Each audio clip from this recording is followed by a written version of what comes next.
The TVWAN News is proudly brought to you by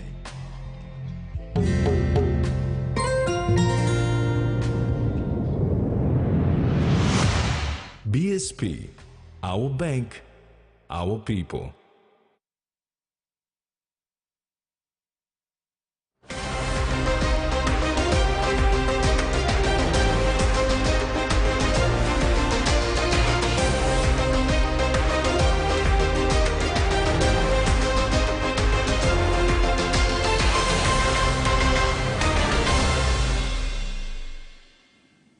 Hello, this is TVWAN News. I'm Jasmine Iru. And I'm Terry Longworth. Join me later on in the news for sports. In this edition, Siamalili on security, health workforce crisis, and Tenza embraces season.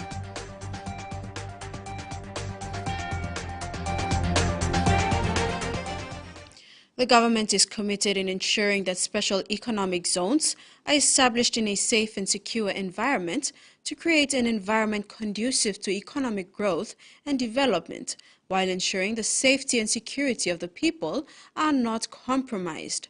Minister for Internal Security Peter Siamalili Jr. made these remarks during the SEZ Expo recently in Port Moresby. Several measures have been put in place, including increasing the capacity of law enforcement agencies, strengthening the justice system, and improving intelligence gathering capabilities to ensure SEZs are established. Minister for Internal Security Peter Siamalili Jr. said the government is also working closely with international partners to combat transnational crimes such as human trafficking, drug trafficking, and cybercrime. Addressing the root causes of crime such as poverty, unemployment, and social inequality is also a priority. The minister outlined that the areas that law enforcement agencies should consider in the development plans for SEZs, including establishing a legal framework, a dedicated security force, cybersecurity protocols, training and capacity building programs, collaboration with other law enforcement agencies, and community engagement. The minister reiterated that the government's commitment to creating a safer and more secure environment for all citizens and believes that the establishment of SEZs will play a key role in achieving this goal. He looks forward to working together with all stakeholders to make this vision a reality. Freddie Moe, TVWAN News. It is a cardinal sin for Papua New Guinea to have a very high electricity rates. Prime Minister James Marape made these remarks when addressing a workshop recently on innovation in the electricity sector in the country with a focus on renewable energies organized by the International Finance Corporation, or IFC, of the World Bank. The government is addressing the high electricity rate in the country by way of setting up the National Energy Authority to be the regulator of energy in the country, while PNG Power Limited would be just an energy service provider. Prime Minister James Marape, when addressing the workshop on innovation in the electricity sector in the country on Wednesday, said PNG has a high prevalence of sources of clean and green energy. However, it could not provide cheap electricity to its people. He stressed that it is morally wrong, a cardinal sin for the country, to maintain this high-cost structure going forward in a land that is prevalent with many clean energy sources for us to tap onto. He said PNG would transition into using gas as a cleaner and greener source of energy, and into the future generate energy from hydro, geothermal, solar, and various other natural sources. The Prime Minister further said for the first time, by deliberate intervention, the government have established the National Energy Authority to look into this issue, while PNG Power is reduced to just a company. He added that the government have a mission to deliver electricity to 70% of our people by 2030, which is only 7 years away. Having realized this, Marape said PNG Power alone cannot be a regulator and deliverer of power to our people, but established the National Energy Authority as the regulator. Freddie Moe, TV1 News. This morning, the Port Moresby Chamber of Commerce and Industry, in conjunction with Total Energies PNG, hosted an early works and infrastructure project information session. The event provided business houses, both local and international, the opportunity to learn more about the PNG LNG project operated by Total Energies. The Early Works and Infrastructure Project Information Session provided business houses, both local and international, the opportunity to learn more about the Papua LNG project operated by Total Energies PNG. Managing Director of Total Energies, Jean-Marc Noire, says the project has not yet started. However, work in communities has. Nevertheless, we try to form two structures to structure the landowners in what we call community representative companies, so that they start learning on how to get involved in business. So we start with them to form some JV in the existing contracts we have for the pre-construction and preparation for the project. So we've had on several rural hospitals or aid posts, building some new aid posts and helping them with different facilities, supporting also the community health workers which are in some of those communities. Noire highlighted the three pillars of their national content approach: supplier development, workforce development, and socio-economic development. It is through these pillars that Total Energy aims to enhance the participation of PNG businesses, enable the PNG workforce to duly contribute to the project, and collaborate with key stakeholders to strategically invest in programs that result in sustainable benefits to local communities. So this means helping local people to get employment, even at the scale we are now at our base, developing training programs with them, but also helping more background training. So we have developed a literacy initiative, for example, where we have trained trainers in all the villages to help adults to get some minimal skills in learning and numeracy, which are must for many employments. From mid-2023 to Q2 of 2026, the upstream project planning consists of preparatory early works and infrastructure execution. Early works, so it is mainly the roads, bridges, marine offloading facilities, and also preparation for the construction of the facilities like the well pads or the central process facilities that, as described by Jean-Marc, will be located close to the Purari River. Additionally, the event saw the launch of the supplier management and WAN PNG portals respectively. These portals will provide job opportunities for Papua New Guineans. Maricela Kelleton, TV1 News. Minister for Health and HIV/AIDS, Dr. Lino Tom, today called a meeting at the National Department of Health Office with all health stakeholders in National Capital District to gauge views on how to address the looming health worker crisis. It was an opportunity for the NCD-PHA and the Port Moresby General Hospital Management to meet in the hope of setting the pace on improving health service delivery to the 1 million plus residents of the NCD and Central Province and all who seek medical assistance from PMGH.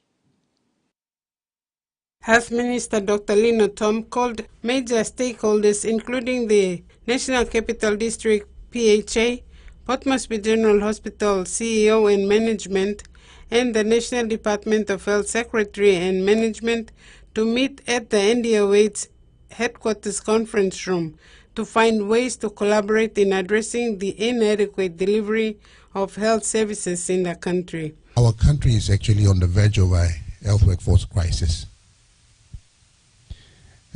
I don't know the number of patients your doctors are seeing at NCD-PHA, but the numbers I'm getting from other hospitals and health facilities throughout the country are quite daunting and damning.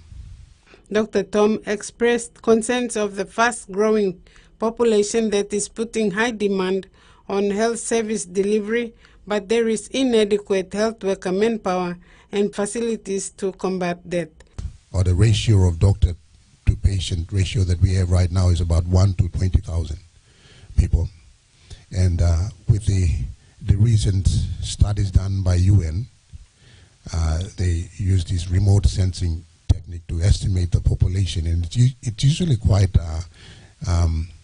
accurate for larger populations. So it's probably accurate. So it's the recent numbers they have released again maybe lower than 15 million, but somewhere between then. And if that's any truth in those figures, we're looking at the proportion widening, the disparity widening a bit for the West. Dr. Lino said looking at the health workforce crisis in the country was one of his priorities when he took office as the health minister, and he had already started on it. We're doing an extensive audit on the human resource we have within the sector. Once we finally have the true figures, we'll be putting in mitigation measures to make sure we address that disparity that we have. But it's not going to be easy, because our capacity at our current training institutions are quite limited. Dr. Lino said though the institutions have been producing constant numbers over a number of years, the population keeps growing and compounding. The population growth rate is about 3% and keeps growing. Frida Kana, TVWAN News. You're watching TVWAN News. Stay tuned for more after the break.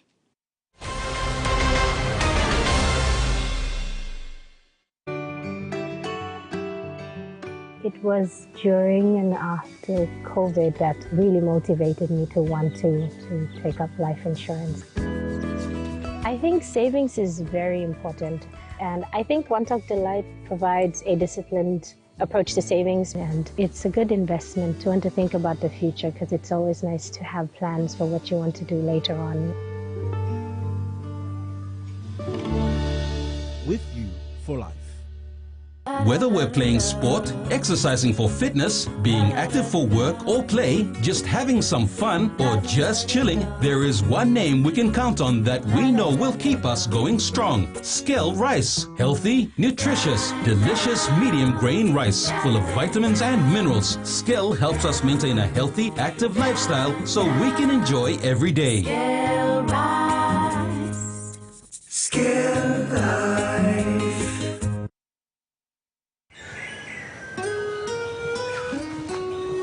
From the rich soils of the highlands, the finest coffee has been grown by generations of Papua New Guineans.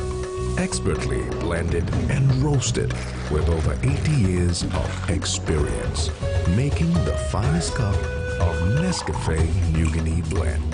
PNG's own coffee.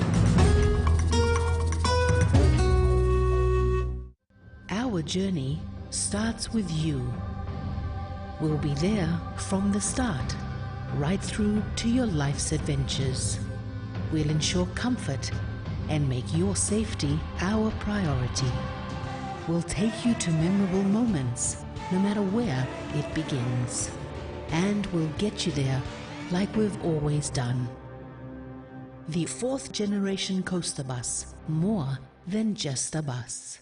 A quick favorite meal for the day does feel good. Snacks noodles is my choice for a simple meal. It is easy to prepare and fast to cook. And with a touch of flavor and ingredients, quality noodles that can be cooked and enjoyed in many different ways. You see, my whole family loves it. It's made here in PNG and comes in different pack sizes. Snacks noodles, tastier but you like it more.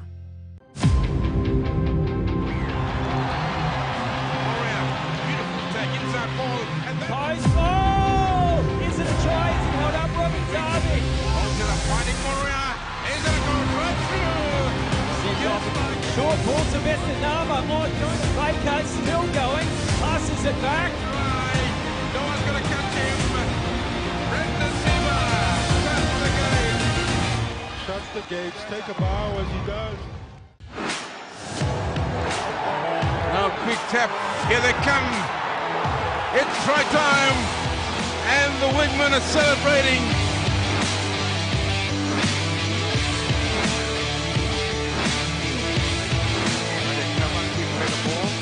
Coming up the long pass, here comes trouble, and they will score back to the tries.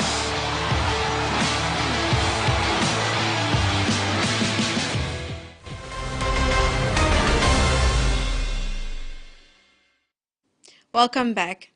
An online safety and digital literacy educational campaign called Save the Children and Meta have officially launched Phase 3 of I Am Digital program.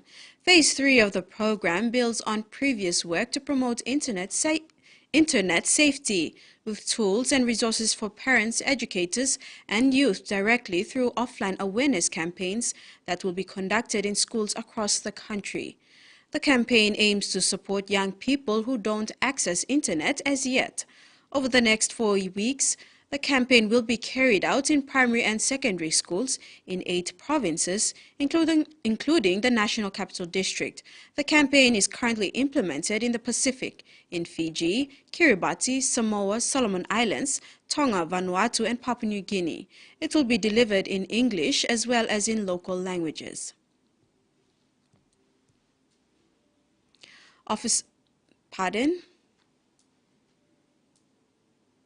The Small and Medium Enterprises Corporation is hosting a training workshop for SME-minded individuals in Madang Province. The training was registered for January but commenced on Monday, May the 8th. This event has seen a wealth of information being shared with participants with regard to various SME products. Participants in the Small and Medium Enterprises Training Workshop have been grouped into various potential business entities in poultry, garments, cash crops and trade stores. From these groups, they come up with research plans on how to start up and sustain their businesses. Amongst the participants is Ruben Pitavi, who is blind but runs a community-based organization called Vision for Hope.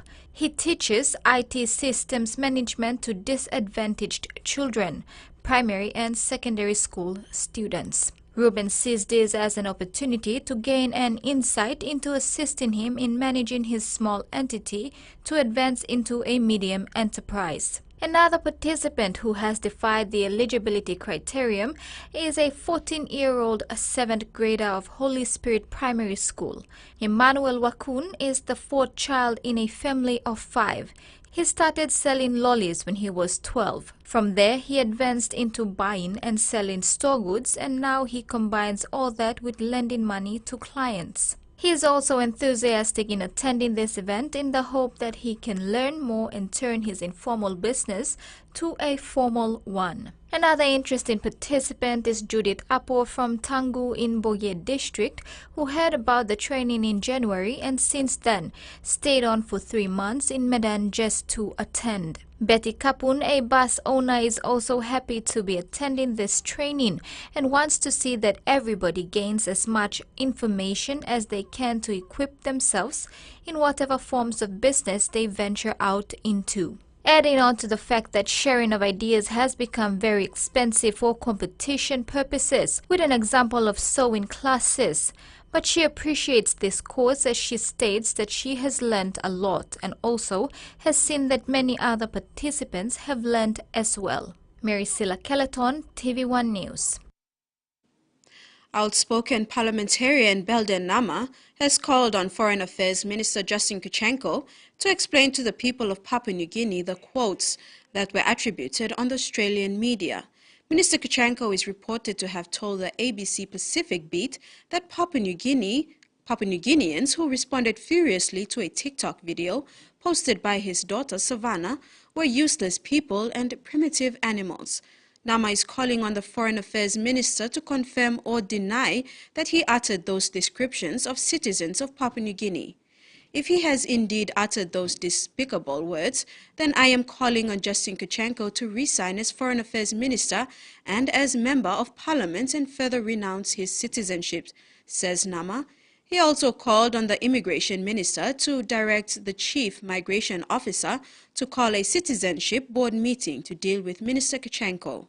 Nama states further that the agenda of the meeting should be Justin Kuchenko breaching citizenship laws, rules and regulations of the independent state of Papua New Guinea. Meantime, Minister Kuchenko, when contacted, could not respond for further comments.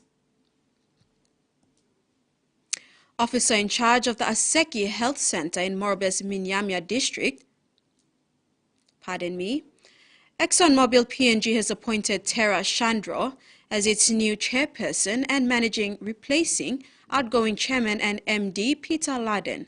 Laden leads ExxonMobil PNG and will become the senior upstream and low-carbon solutions advisor to the ExxonMobil Corporation, CEO and Management Committee in Dallas, Texas.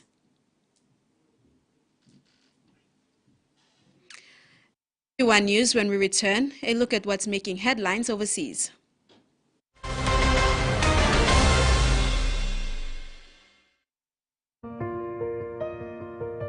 There's a sense of pride when you're able to do something right, a financial decision that has just really good benefits.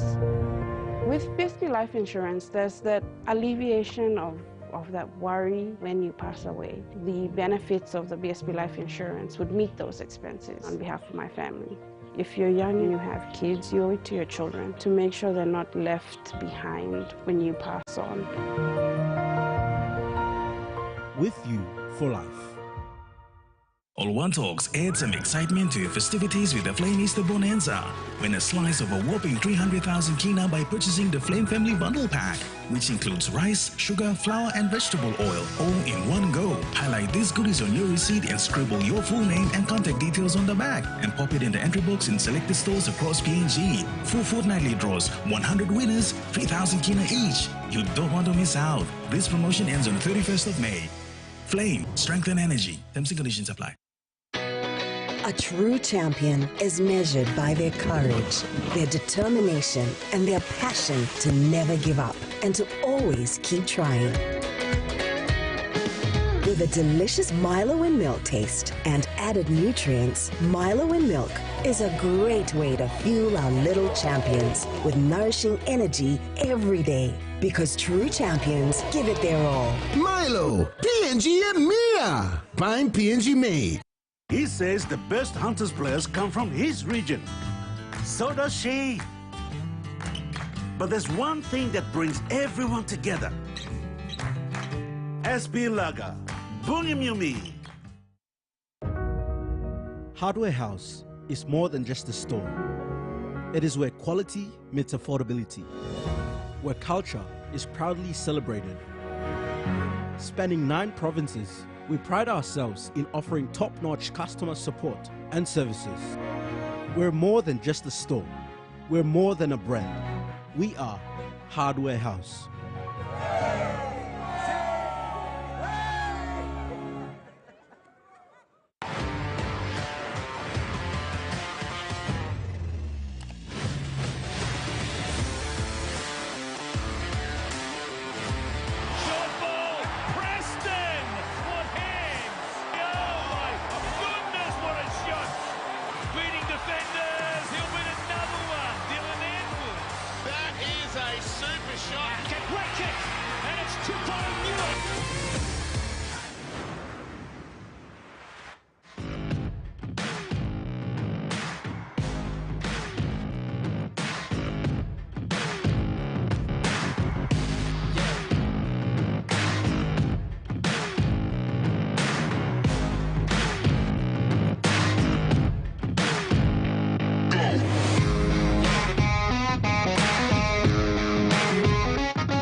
Welcome back. Former Prime Minister Frank Bainimarama and suspended Police Commissioner Sitiveni Kilihos trial will run from the 17th to the 28th of July 2023. The matter was called this morning before Magistrate Seini Puamau in Suva for charges relating to a complaint made by the University of the South Pacific in July 2019 in relation to the activities of former staff members of the university. It is alleged that in his capacity as the Prime Minister, Bainimarama directed the then Police Commissioner in 2020 to terminate an ongoing investigation, and it is also alleged that Kiliho directed to terminate the investigation. 30 state witnesses will testify, with another 8 potential witnesses added to the face of court in July. Details of a long-awaited $250 million support package for Central Australia were finally revealed in last night's federal budget. Local services are welcoming the funding boost, but there's concerns a large portion of the package is yet to be allocated. Working on the front lines in Alice Springs, Dawn Ross has seen too many children fall through the cracks. These young people, they need intervention, they need support. She hopes a long-awaited funding boost will make a difference. This is certainly going to allow Congress to start working towards meeting the needs of the referrals and the backlog of wait lists that we currently have. Dawn's is one of a number of Central Australian services to receive funding in the federal budget. This money is vitally important to tackle those challenges we've got within Alice Springs and Central Australia. All part of a $250 million package for Central Australia, announced by the Albanese government in February as a crisis response to crime in the region. But the federal government revealed last night only $155 million of the funds had been allocated, and it will be spent over 5 years. Almost $95 million of the promised package was left out of last night's budget.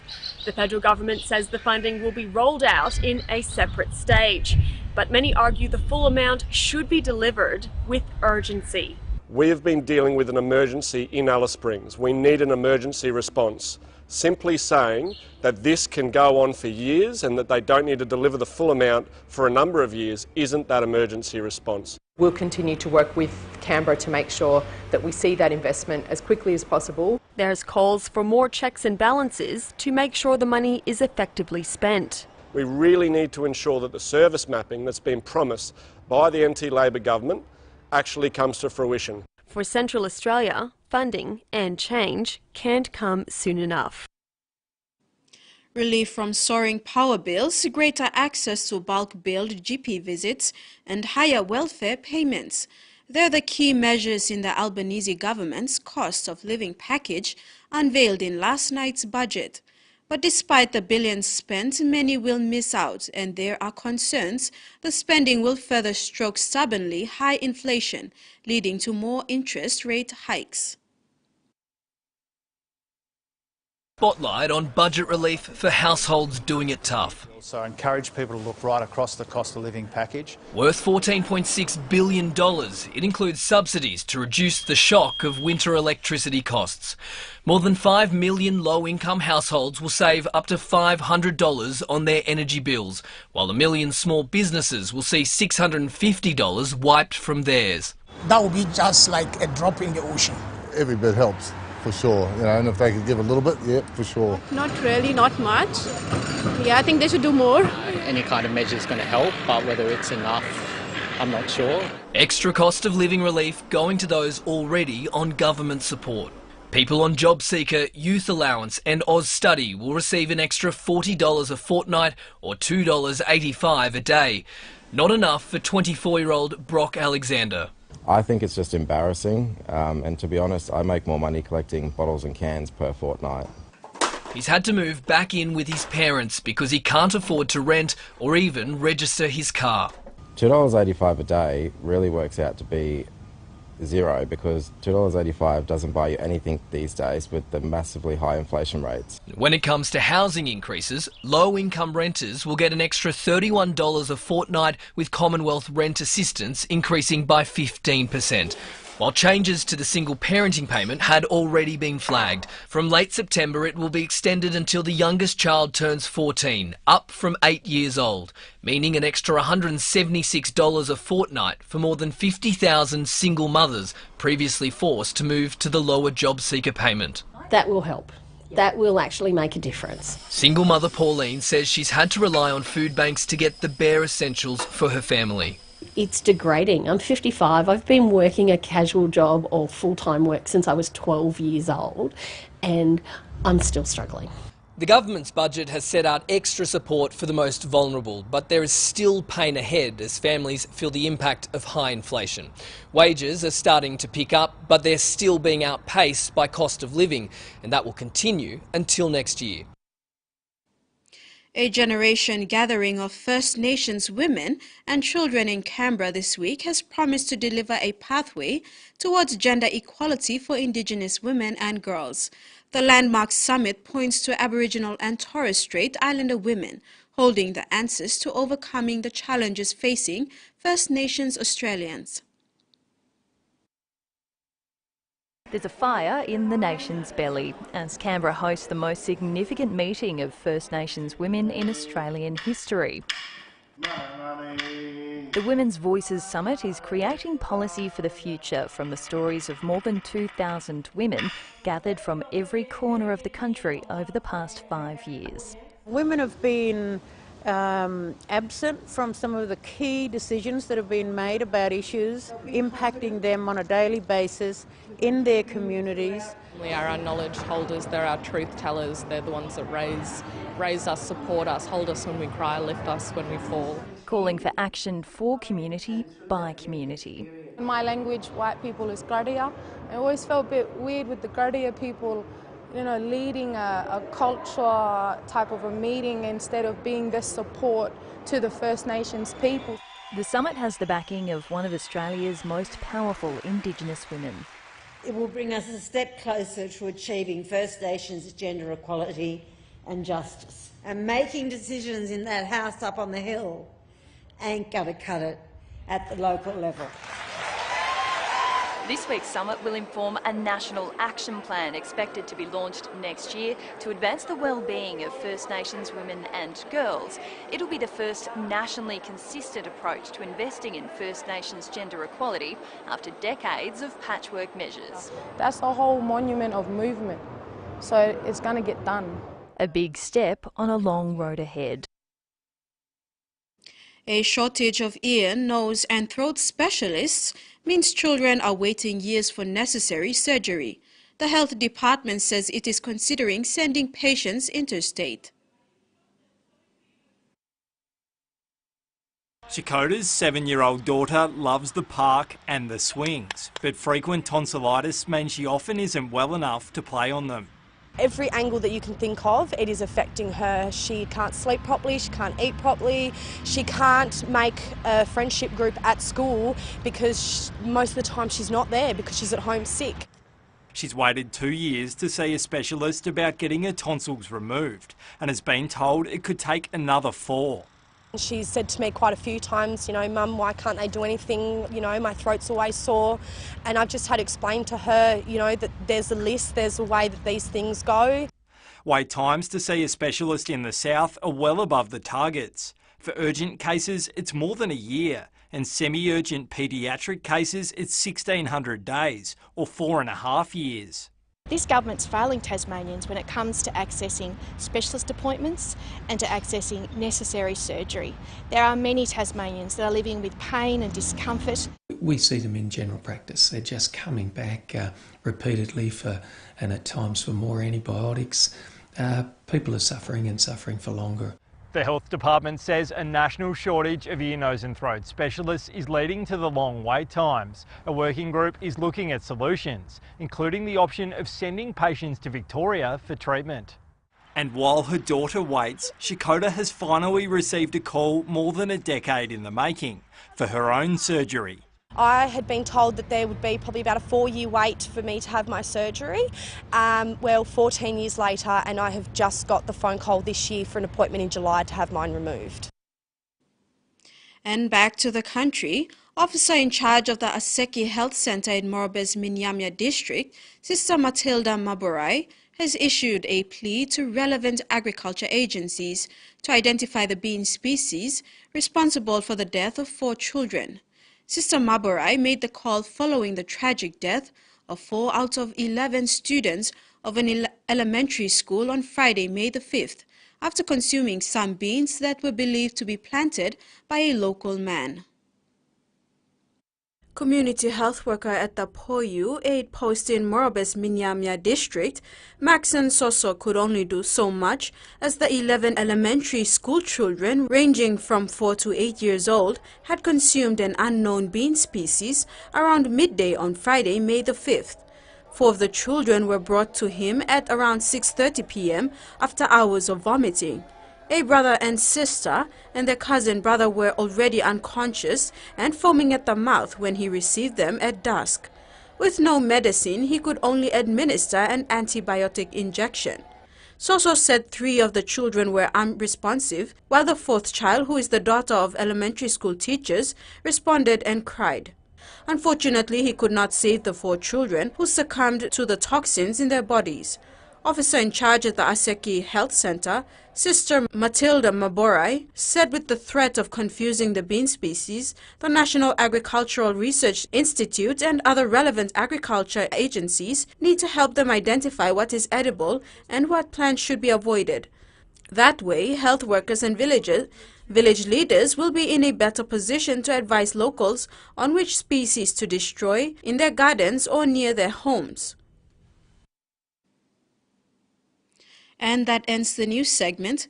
We'll now have a look at the weather forecast for the next 24 hours.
That was the weather forecast. In sports, Hekari in Port Vila and Hunters face Townsville.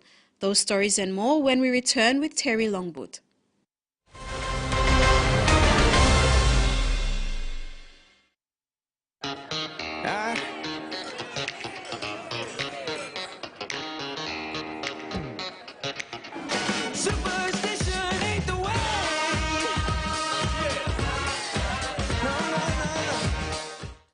The 30th Australia Papua New Guinea Business Farm and Trade Expo will be held in Port Moresby, Papua New Guinea from Monday 15 to Wednesday 17th May this year.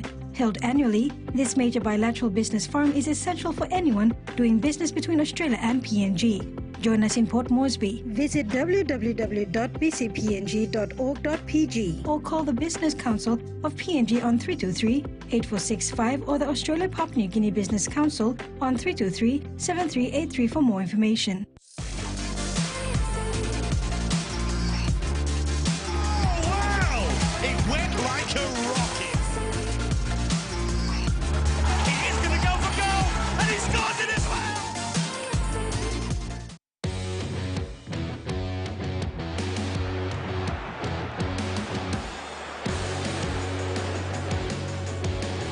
bees are buzzing.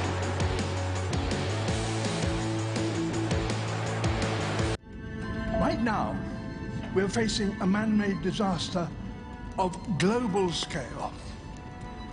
Our greatest threat in thousands of years, climate change. If we don't take action, the collapse of our civilizations and the extinction of much of the natural world is on the horizon.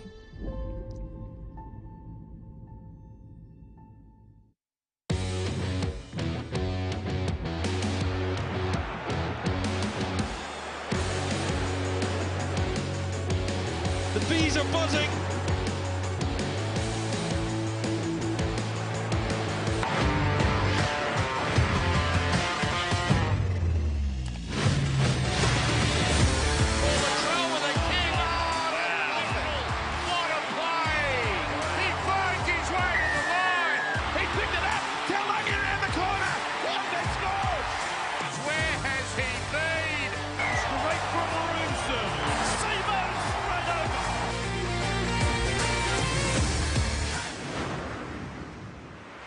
Am I gonna die?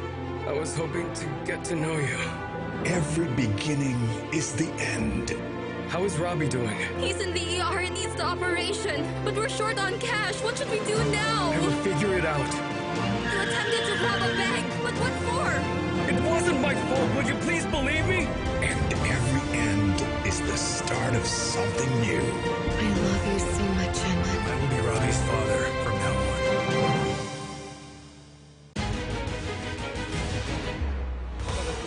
In the so-to Christon. The shot is by Spinazzola and the tie is level. Roma 1-1 or 0. He's going to be careful here. He's giving it straight to Frimpong and Bayer Leverkusen now have a 3-goal cushion and they believe their place in the last four is confirmed.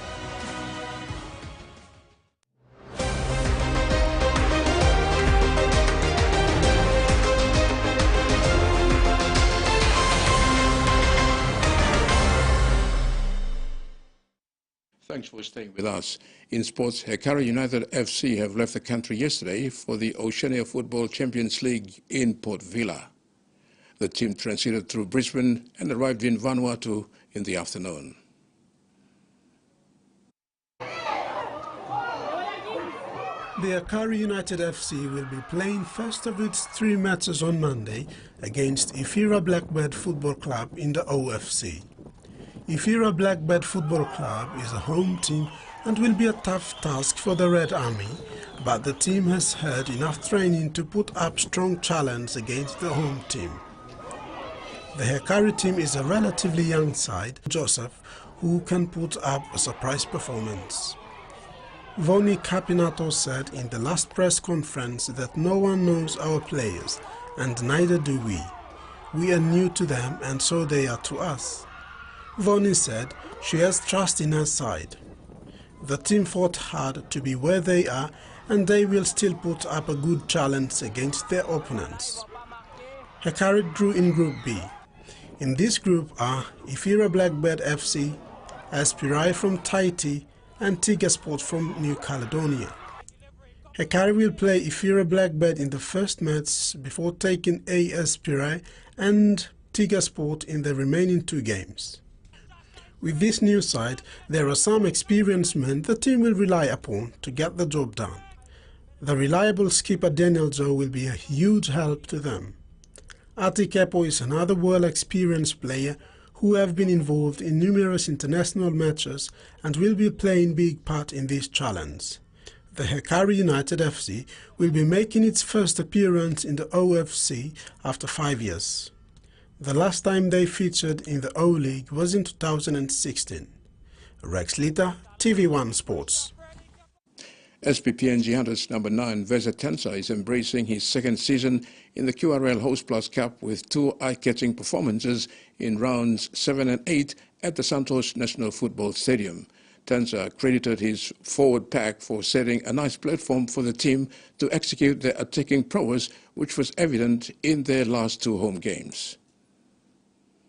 The diminutive Hunters number 9 seems to be enjoying his role in the spine with 2 standout performances against Ipswich Jets and Mackay Cutters over the past 2 weeks. Weza Tensa admitted though there's a good vibe and tempo in the team at the moment, they are still far from their best with more work yet to be done. Backing up against a quality side like Townsville would be a good yardstick to test out their resilience and attitude playing away from home. Every team is always tough. Whether they're on the top or bottom, second, every team is tough.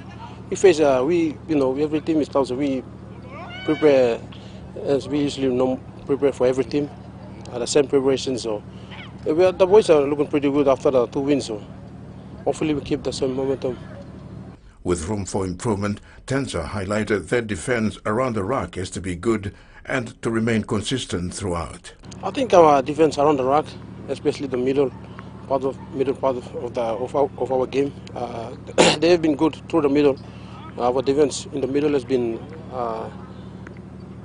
it's not good for the last 2 games. But in saying that, I think we keep the boys. We keep still working on the middle part of the defense. So hopefully we improve more from last week's game. On his personal game, Tensa said he is enjoying himself, but always challenging himself to be better with every game. I've been enjoying a little bit, but not really. I think for the last couple of games, I think the big boys at the front, makes my job a little bit easier for me to do my thing around the rack. So it's a little bit. I think I'm okay a bit, but not quite. PNG Hunters and Townsville Blackhawks will kick off round 9 action with a rare Friday night game before Mackay and Burleigh meet in the first match on Saturday.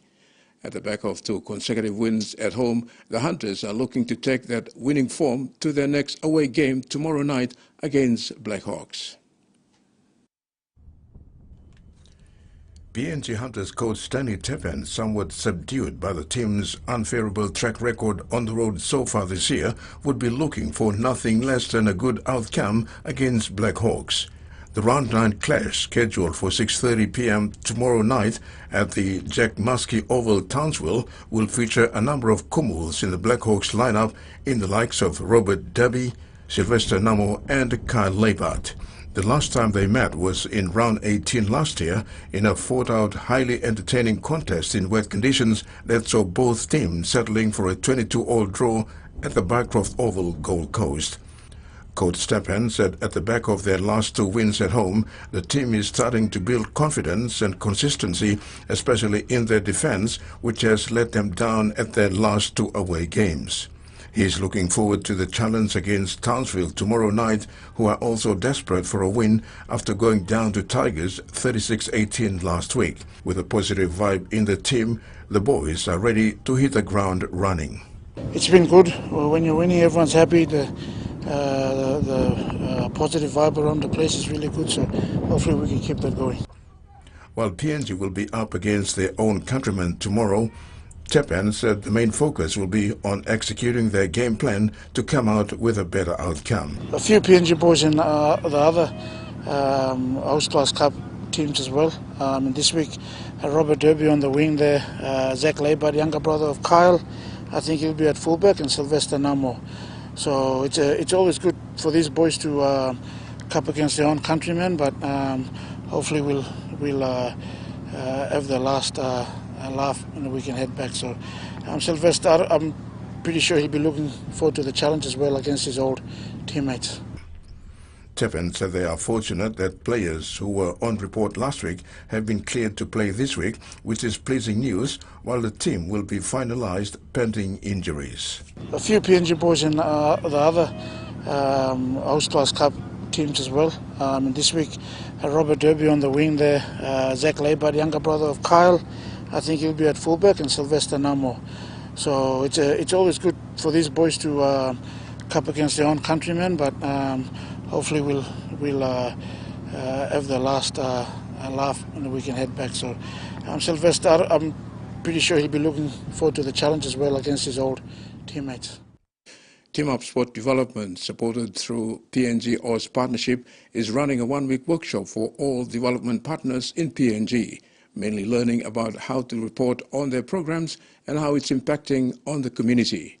The media industry was also invited to be part of the morning session today to give their perspective and how they can support and promote the programs. 8 sports under the Team Up Sport Development Program are currently attending a one-week workshop at Lamana Hotel, Port Moresby. They include basketball for good, hooking for health, inclusive gym bed, kick for Kokora, just play, league below life, and one netball PNG. Team Up, supported through the PNG Oz Partnership, and one of several programs and activities designed to support sporting organizations, athletes, and the Pacific community through sport.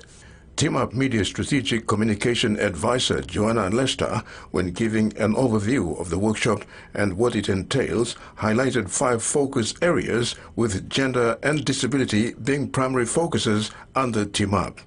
Yes, we invited the media to this workshop because we really appreciate the media coverage that all of our programs get, and we wanted to create an opportunity for the programs and the media to get to know each other a bit better, and also for the media to learn more about sport for development and the difference between sport for development and just regular sport. So regular sport's about participation and community level participation up to elite, but sport for development programs are specially designed to deliver key messages and learnings about life skills or gender equality or reducing gender-based violence.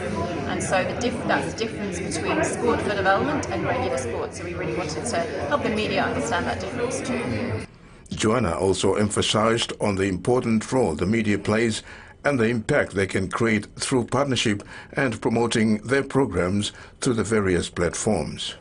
This week we're running a workshop for all our sport for development programs in Papua New Guinea, which is representatives from across 7 or 8 sports, and they are learning more about how to report on the impact of their programs, which are sport programs that have community outcomes focused on gender and disability, and also they're learning some media and communication skills. She also touched on the difference between regular sports and sports for development and the roles they play. Well, we've spent the week with our programs here, and they've been talking about some of the impacts that they have been creating in the community. So in terms of young people, there's a big focus on promoting gender equality amongst the programs, and that can be everything from boys and girls playing together in male-dominated sports such as rugby league, where previously girls weren't that involved, or indeed boys getting involved in netball, which is normally a female-dominated sport. And that's sports for now. Jess. Thank you, Terry. And that ends another edition of TVWAN News. Pleasant viewing. Bye for now. Bye.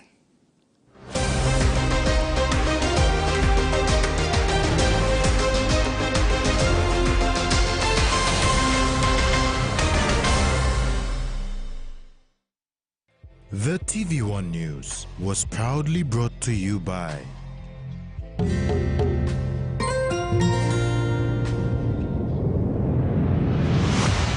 BSP, our bank, our people.